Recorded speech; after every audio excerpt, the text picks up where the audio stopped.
que essa semana minha esposa ficou doente, eu estou pintando um apartamento, estou de mudança, tenho que gravar esse vlog. Eu não desisti, você também não vai desistir.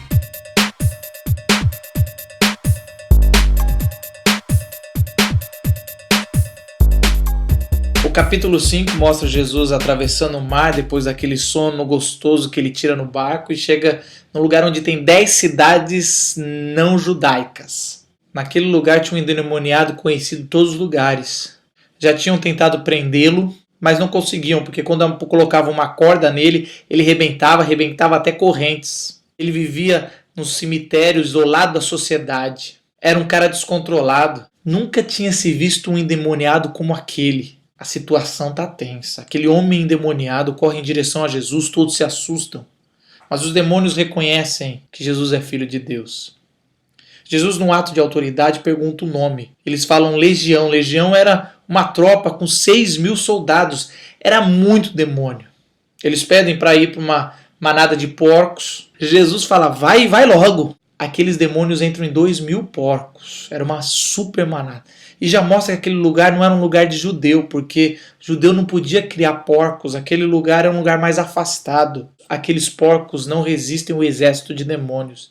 E os próprios porcos endoidecidos correm e pulam num despinhadeiro e se afogam no mar. Se 2.000 porcos não resistiram àqueles demônios, como um homem resistiu tanto tempo? O inimigo veio para roubar, matar e destruir.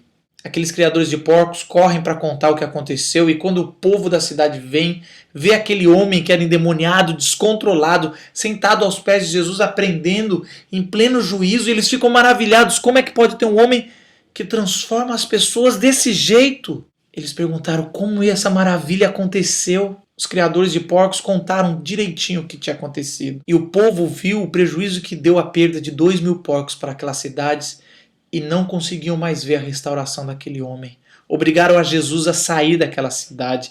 Jesus volta para o barco, está indo embora e aquele homem corre, que era endemoniado.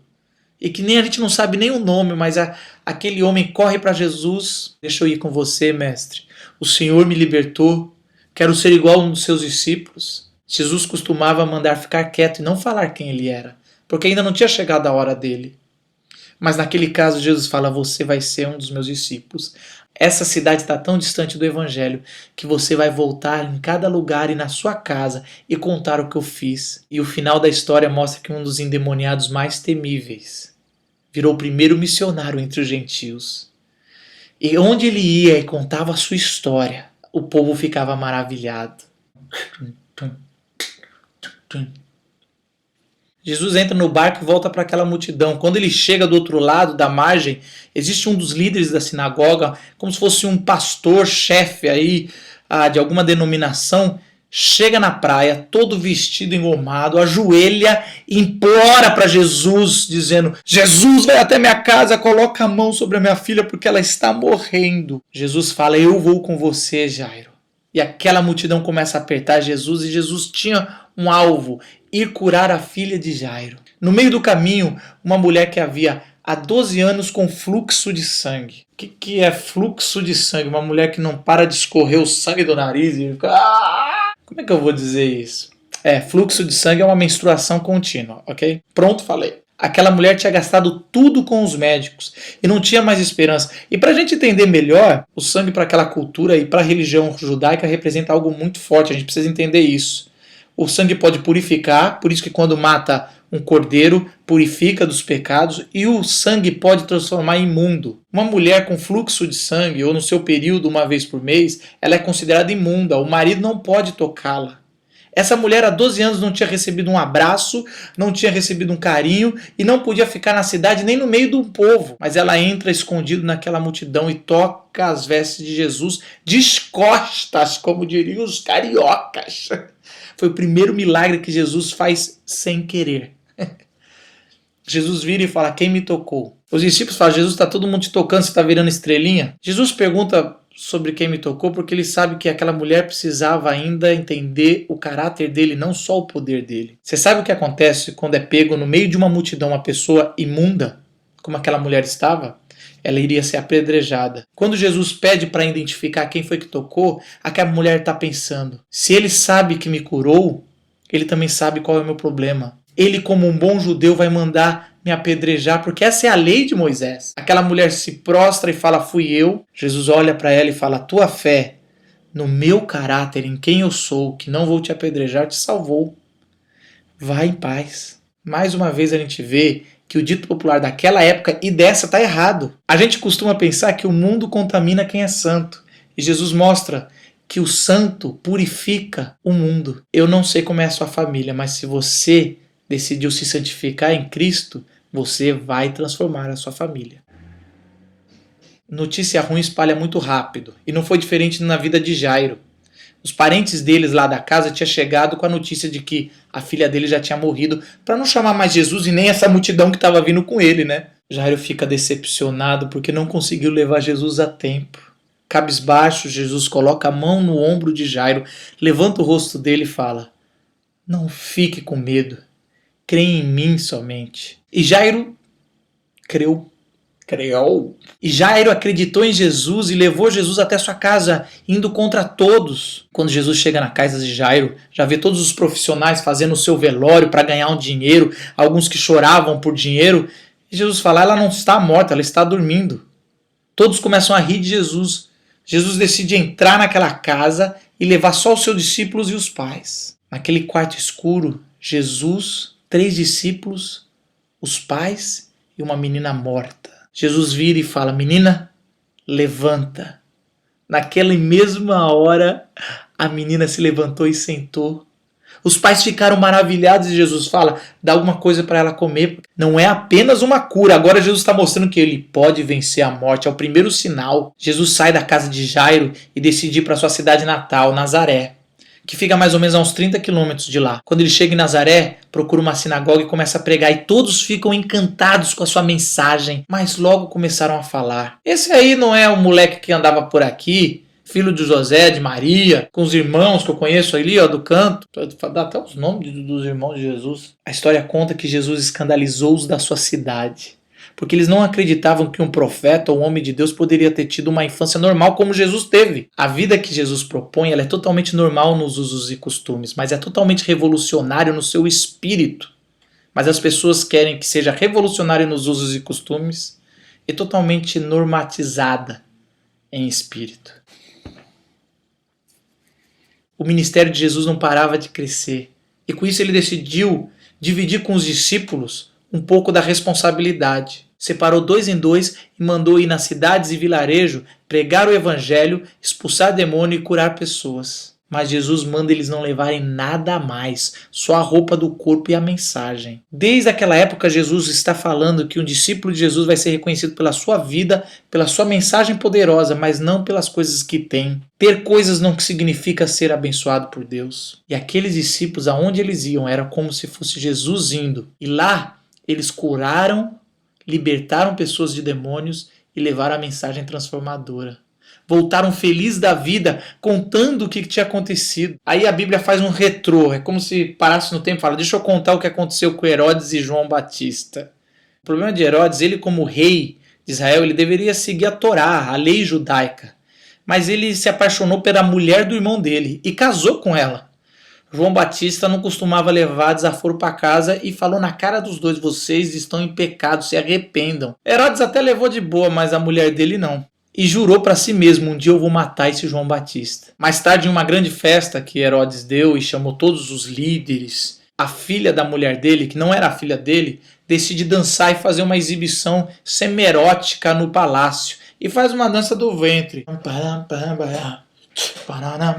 Caramba, Herodes ficou tão animado e excitado que prometeu qualquer coisa para aquela menina, até metade do reino dela. Ela corre e pergunta para a mãe o que ela deve pedir. A mãe fala, pede a cabeça de João Batista. Aquela menina pede a cabeça de João Batista numa bandeja. E Herodes não pode voltar atrás da sua palavra, por vergonha, por medo, e manda matar João Batista. Essa retrospectiva que acontece nesse momento só me traz uma lição simples e clara. Homens costumam fazer burrada quando estão excitados. Por isso, qualquer decisão que você for tomar na sua vida, ou de só vou transar depois do casamento, ou vou ser fiel à minha esposa, qual for, tome essa decisão antes de ficar animado com alguém. E quando chegar, você corta logo. Herodes não fez isso e matou um dos maiores profetas que esse mundo já viu. Bom, voltando à história de Jesus, os discípulos voltam animados do que fizeram nas cidades e Jesus entra no barco e fala: vamos aqui, beirando a costa, encontrar um lugar desértico, onde não há nenhuma cidade, para a gente ficar tranquilo lá. Só que alguns viram Jesus fazendo isso com os discípulos,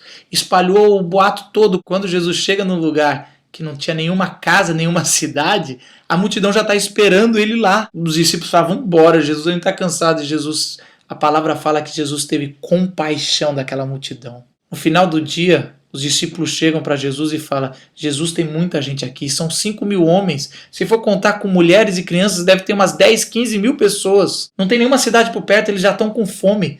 Dispensa-os para que eles possam voltar e arranjar alguma coisa do que comer. Jesus vira para aqueles discípulos e fala: vocês vão dar o que comer. Jesus, nem com $1 milhão a gente ia dar para comer para todo mundo. A gente não tem dinheiro. Jesus fala: o que vocês têm na mão? Eles falam, juntando algumas coisas, fala assim: a gente tem 5 pães e 2 peixes. Isso aqui não dá nem para o Senhor. Jesus manda aquela multidão sentar em grupos de 50 e 100. Pega o pão, reparte e agradece a Deus, porque Deus nunca deixou faltar nada. Jesus dá o pão e o peixe aos discípulos e os discípulos começam a dividir entre os grupos e os grupos aprendem a dividir entre eles mesmos, 50 e 100, e Deus vai multiplicando enquanto eles vão repartindo o que eles têm. É assim no reino de Deus.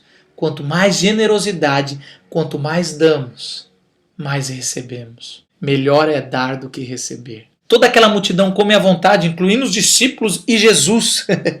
E sobram 12 cestos para cada discípulo voltar carregando e pensar no assunto, o que aconteceu. E aquilo fica na cabeça dos discípulos e Jesus fala: entra no barco, já vai atravessando o mar, que eu vou logo depois. Peraí, como assim vai logo depois? E os discípulos obedecem e eles vão embora e a multidão se dispersa.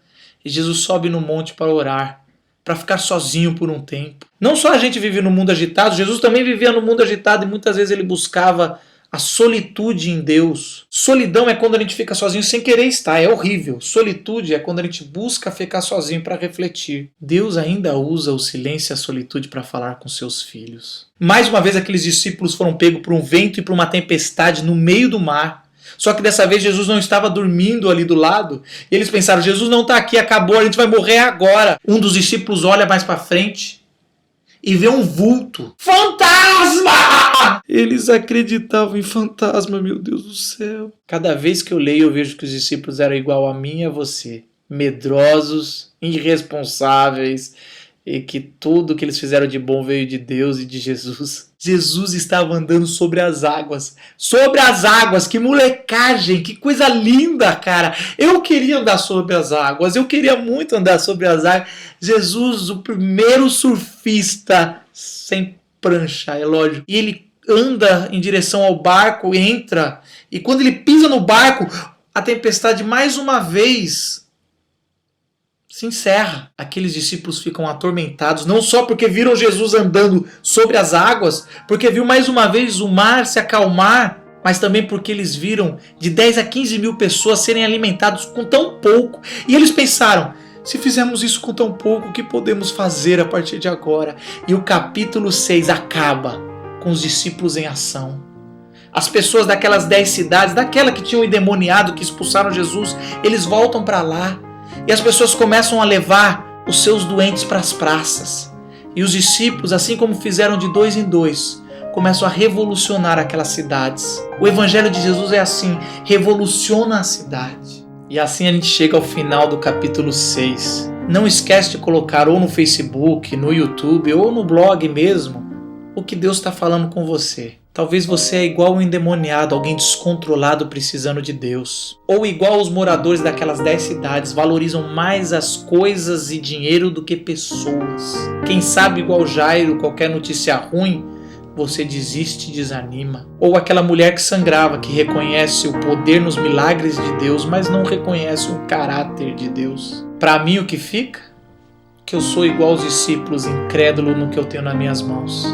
Se pelo menos eu tivesse fé, um pouquinho que seja, de que eu tenho pode transformar, tudo seria tão diferente. Tudo seria tão diferente.